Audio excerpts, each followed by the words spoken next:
अरे मी सांगतो तसं तुम्ही करा. तुमच्या खरोखर सगळा बदल होऊन जाईल. तुम्ही जिथं पाऊल टाकशीला ती बाजू तुमची होईल. तुम्ही जिथं हात घालशीला तो हात तुमचा होईल. अरे एक ध्यानात ठेवा, 5 लिंबू, 5 केळं, सफरचंद, डाळिंबर आणि मोसंबी. ऐका रे, देवाला डिस्टर्ब करू. देव काय सांगायचं ते विसर दे.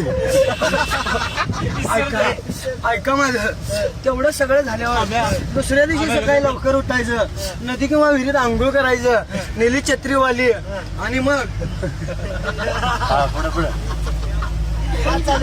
नदी किंवा विहिरीत आंघोळ करून अरे बाबा सकाळी जाऊन रणजितच्या दुकानात बाजार करायचा.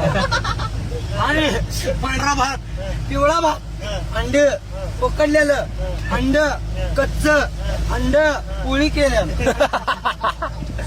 पांढरा भात, पिवळा भात, चिकन, मटन आणि शिरा उपीट, आणि 1 कप चहा, 1 अर्धी क्वार्टर, 1 पिवळी साडी, नसली तर हिरवी साडी, 1 जम्परचा पीस, 1 काळा दोरा. आणि तो काळा दोरा तो घेऊन येतोस बघ, तेवढाच तुला परत देणार. बाकीचा सगळा खर्च तू बघ.